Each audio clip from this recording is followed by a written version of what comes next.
Et si tout ce qu'on voyait n'existait pas vraiment? Si la réalité qu'on perçoit n'était qu'une hallucination collective? Et si ton cerveau te mentait en permanence, juste pour que tu restes sain d'esprit? Ce que tu vois, ce que tu ressens, ce que tu crois être le monde réel n'est peut-être qu'une construction, une illusion cohérente, une simulation biologique. Des chercheurs du MIT ont découvert que notre cerveau ne voit rien directement. Il reconstruit l'image du monde avec un léger retard de 2/10 de seconde. Autrement dit, ce que tu regardes maintenant appartient déjà au passé. Ce que tu crois voir le présent, mais tu vois une prédiction. Ton cerveau devine ce qu'il pense que tu devrais voir et te le montre comme si c'était réel. Souviens-toi de la robe bleue et dorée de 2015. La même photo, deux perceptions totalement différentes. Certains voyaient du bleu et du noir, d'autres du blanc et de l'or. Une étude publiée dans le journal of Vision a montré que tout dépendait de la manière dont ton cerveau corrige la lumière ambiante. Ton cerveau ne voit pas ce qu'il y a. Il interprète la lumière en fonction de ce qu'il croit être la situation. Autrement dit, ton monde dépend de ce que ton cerveau suppose être vrai. Regarde le cube de Necker.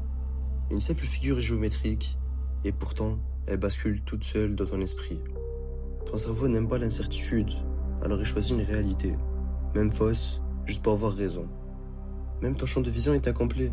Tu as un point aveugle dans chaque œil, une zone où tu ne vois strictement rien. Mais ton cerveau le comble automatiquement, en inventant ce qu'il pense qu'il y a. Il préfère créer une illusion parfaite, plutôt qu'admettre qu'il ne voit rien. Et la couleur.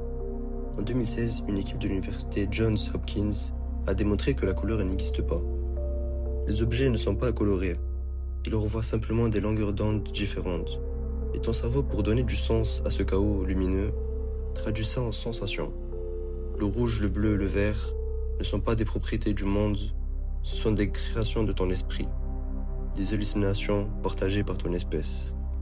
Le neuroscientifique Anil Seth explique que notre perception est une hallucination contrôlée. Ton cerveau crée un modèle interne du monde et ajuste ce modèle en fonction des signaux qu'il reçoit. Mais ce que tu appelles la réalité, ce n'est jamais le monde lui-même. C'est seulement la meilleure hypothèse de ton cerveau. Quand les prédictions du cerveau sont stables et cohérentes avec les sens, on appelle ça la réalité. Mais quand elles divergent, on appelle ça une hallucination. La différence n'est qu'une question d'accord entre ton cerveau et le monde. Alors, que reste-t-il du réel? Les philosophes le présentaient depuis longtemps. Platon parlait déjà de la caverne des ombres projetée sur un mur, que les hommes prenaient pour la réalité.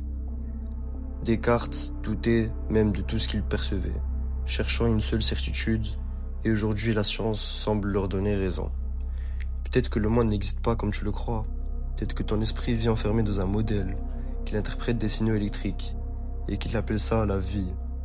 Si c'est vrai, alors la réalité n'est pas un décor, c'est un langage. Une construction collective de milliards de cerveaux qui essaient de tomber d'accord sur ce qu'ils croient percevoir. Ce qu'on appelle la réalité n'est peut-être qu'un compromis entre nos illusions. Et si au fond, rien n'existait vraiment, sauf le doute.